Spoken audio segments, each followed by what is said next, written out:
자, 그래 청소년기.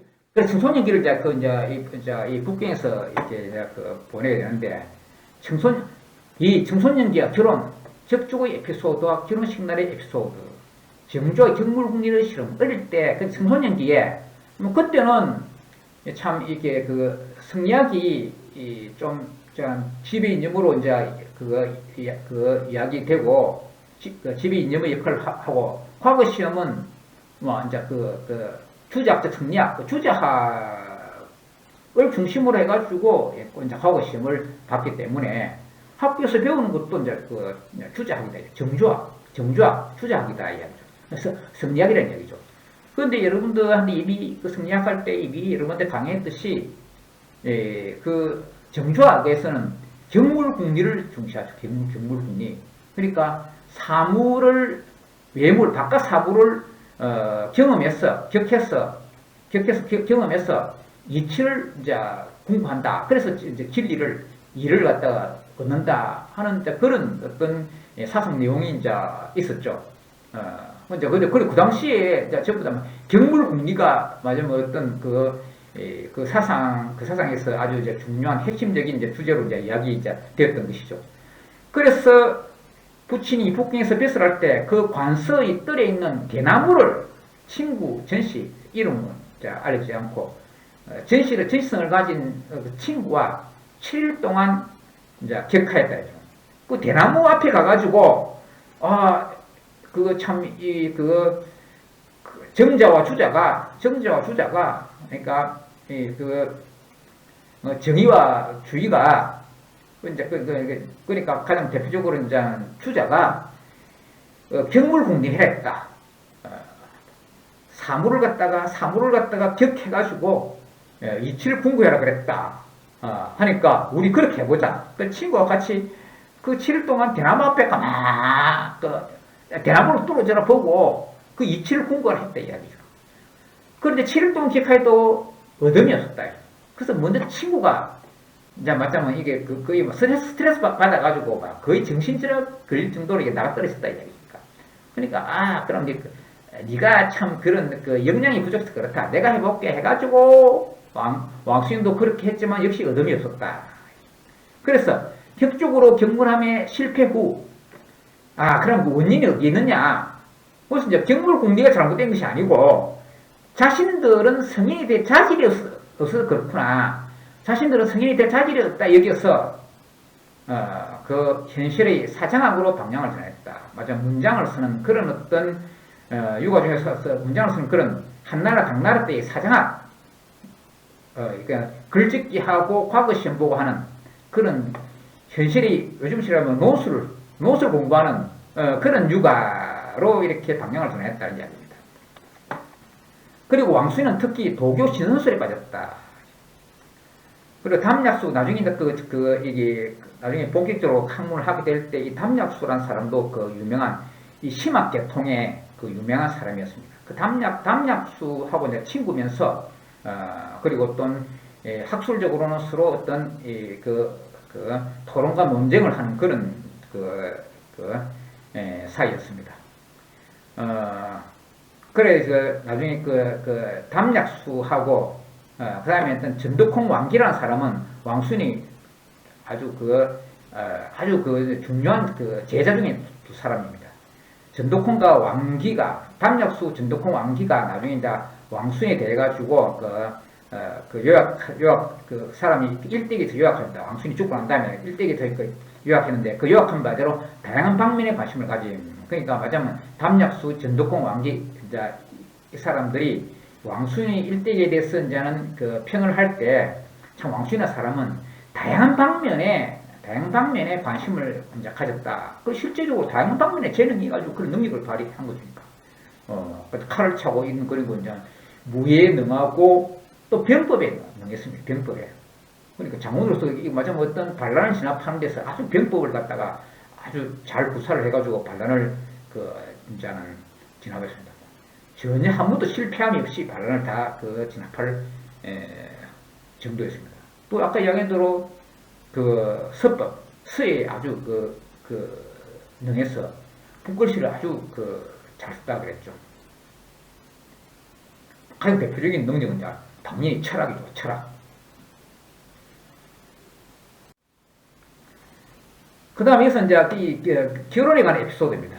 1488년 홍치 5년 왕순이 17세, 왕순은 강서 남창으로 가서 제양화라는 사람, 제양화의 딸 제시와 결혼했는데, 결혼식 당일에 모두가 왕순을 찾을 수가 없었다.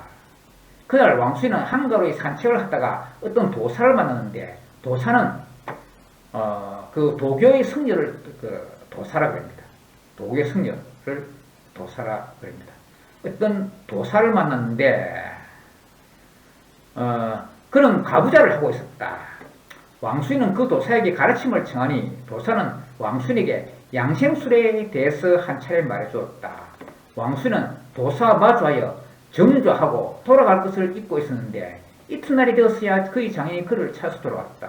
그러니까 이 왕순이 혼례하고 난 다음에 부인하고 첫날 밤을 보내야 되는데 신부가 방 안에 있고 결혼해가지고 신랑 신부가 첫날 밤 보내는 것을 동방이라는 동방, 우리가 그래 동방 하축을 밝힌다 하는 말을 하는데, 그러니까 신부만 동방에 있고 자신은 방 안에 들어가지도 않고 밖에 산책을 했어요. 밖에 산책을 한거리 산책을 하다가 도사를 만나고, 지금 결혼한 신랑이라는 것을 까맣게 잊고, 도사 맞아가지고, 도사와 이야기하고, 같이 정죄하고, 돌아갈 곳을 잊고 있다.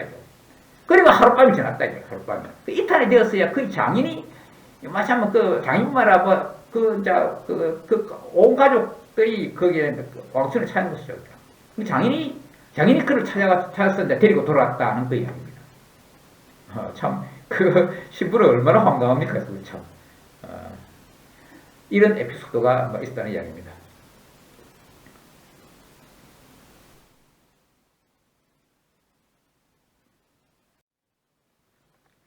자, 3. 과거시험과 출사. 1490년 홍치 5년 21세, 질강의 향시에 합격. 향시는 가을파를 했었는데, 이듬해 1493년 홍치 6년 22세 회시, 그러니까 향시가 1차고 그 다음 회시가 2차인데, 2차 시험, 회시의 진사시험이 낙방했다는 이야기입니다. 회시는 봄 2월에 있었는데, 이때 왕순이 답안을 본 원로들이 모두 그의 천부적 재능에 깜짝 놀랐으나, 그를 시기한 어떤 자가 문의를 꺼내, 이 젊은이가 자원급제를 하면 반드시 눈에 뵈는 게 없을 것이다. 맞으면 안 하고 있는 것이다. 라고 하여 결국 낙방했습니다. 참, 세상에는 참 나쁜 인간들이 많죠. 1496년 홍치 9년 25세, 왕순은 다시 과거를 보았지만 다시 낙방함. 그의 아버지가 이번에 급제하지 못하였지만 다음에 노력하면 합격할 수 있을 것이다 라고 하자, 그러시고 위로 격려를 했다 이죠. 위로하고 격려를 했다 이죠. 그렇게 이제는 자신의 아버지가 말을 하니까 왕순은 웃으면서 말하기를, 어른들께서는 급제하지 못한 것을 부끄럽게 여기시지만 저는 급제하지 못한 것 때문에 번뇌한 것을 부끄럽게 여깁니다 라고 하였다.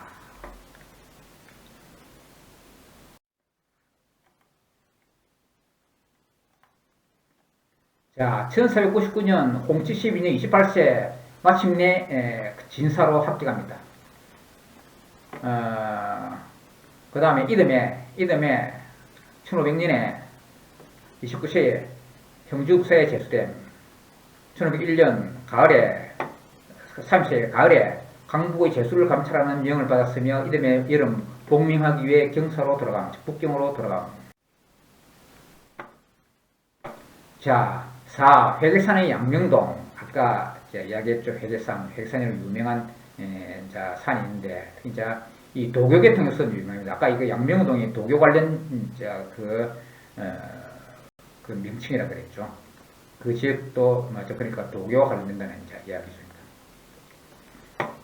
1502년 홍치 15년 31세 병을 핑계로 월성, 지금의 질강 소흥, 아까 지도에서 소흥 이야기했죠. 소흥. 이 월성이라 부르는 것은 이 질강수 지역이 옛날에 그 춘추시대에 그 월나라 있기 때문에 월나라.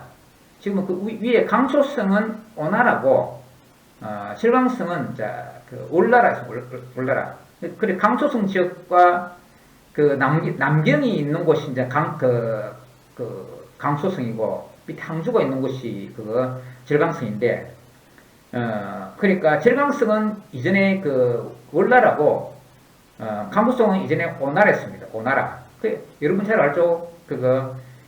오울동주님은 그런 이야기, 와신상담, 그래가지고, 이제는, 오이 부차와 월이 부천이 이제 맞으면 그래가지고, 전쟁 벌여가지고, 그런 식으로 서로, 관련되는 그런 고사성어 여러분 다 들어서 알고 있을 것입니다. 그래서 오나라 올라는 이전에만 이제 원수시간 식으로 많이 싸웠죠. 그래서 오울동주란 말은 오나라 올라처럼 그 원수지간이 한 배를 탔다는 그런 상황을 갖다가 가정해가지고 만든 사자성어죠. 그래서 이전에 내가 지방대에 있을 때 그때 어떤 교수분이 그런 이야기를 하더라고요. 오나라 올나라가 관련해가지고 그 후에도 맞으면 어떤 감초성 지역과 전랑성 지역은 혼인도 잘 안 한다는 그런 이야기도 있다. 혼인도 잘 안 하는 잘 안 했던 그런 적도 있었다. 지금 어떤 건 모르겠지만, 그런 이야기 있을 정도로, 그런 이야기 있습니다. 내가 옛날에 내가 대학교 1학년 때 여기 중국 가부터 배낭 메고 돌아다녔지만은, 대학 1학년 때도 저기 혼자서 무주구촌동 간다고 가는데, 거기에 낮에 통문이라고 있는데, 거기도 이쪽은 신라고 저쪽에는 이제 백제고 그래가지고 저쪽이 혼인도 안 한다 하는 그런 이야기를 이제 지역 마을 사람들이 하는 소리를 들었는데, 마치 그런 이야기 들은 것을 연상하는 그런 이야기를 들은 적이 있습니다. 그래서 소홍이 이전에는 월성에 불렀는데, 맞으면 이전에 월나라의 수도였기 때문에 이제 그렇다는 그 이야기입니다.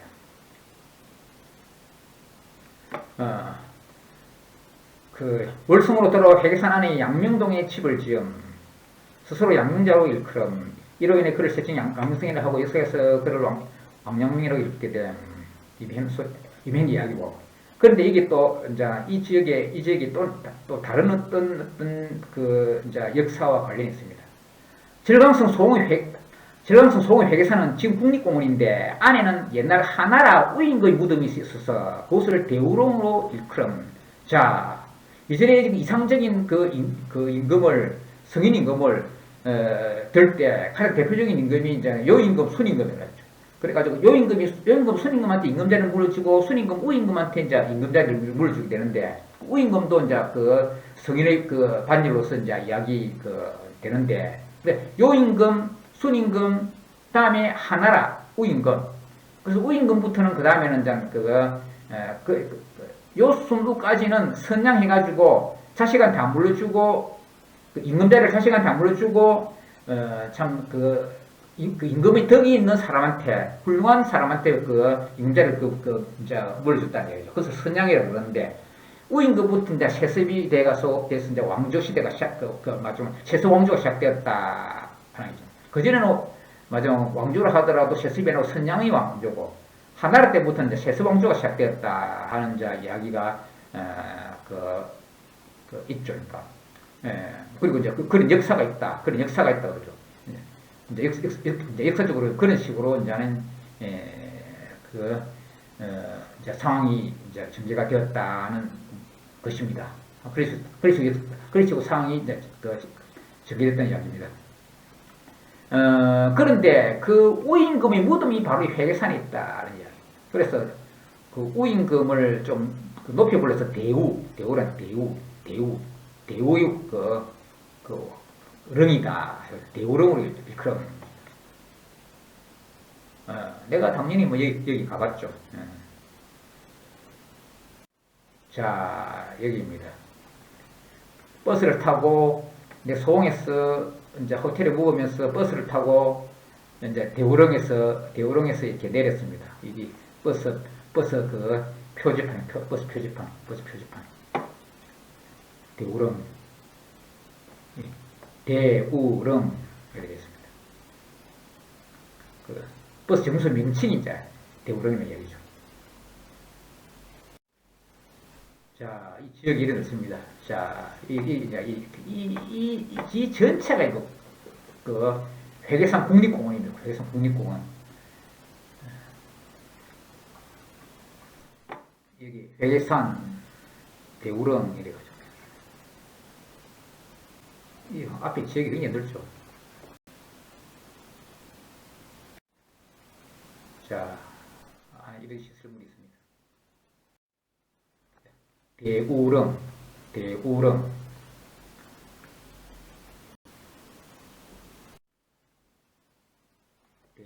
안에 대우릉.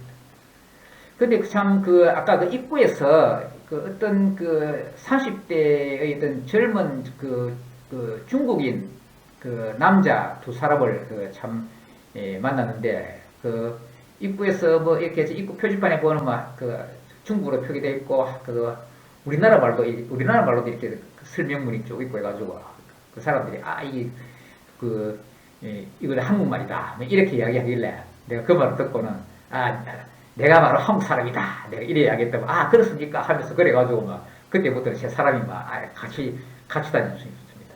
근데 굉장히 친절해가지고 사람들이 막 그 젊은 사람들이 막 참 그 친절하게 내한테 뭐 여러 가지도 그 이야기도 하고 막 뭐 그랬습니다. 그래 나중에 저녁 때까지 막 내한테 막 밥도 사고 술도 사고 그러니까 내가 돈 내려고 해도 막 그 외국인은 이제 손님이라면서 손님이 돈 내면 안 된다면서 막 기어이 막 그 사람들 돈 내고 할 정도로 아주 친절했습니다. 그래서 내가 여기 이제 백산 안에 내가 이제 그 목적은 이제 양명동을 찾으려고 이제 갔어요. 양명동을 찾으려고 이렇게 가는데 일단 이제 그 대우릉 보고 이랬습니다. 그러니까 그래서 같이 찾으려고 했는데 그 이날 참 갑자기 비가 확 내리고 그 천둥번개가 치고 뭐 그래가지고 이게 참 찾지도 못하고 또 그러고 거기에 관리하는 사람한테 물어봐도 양명동이 어디 있는 걸 모르더라.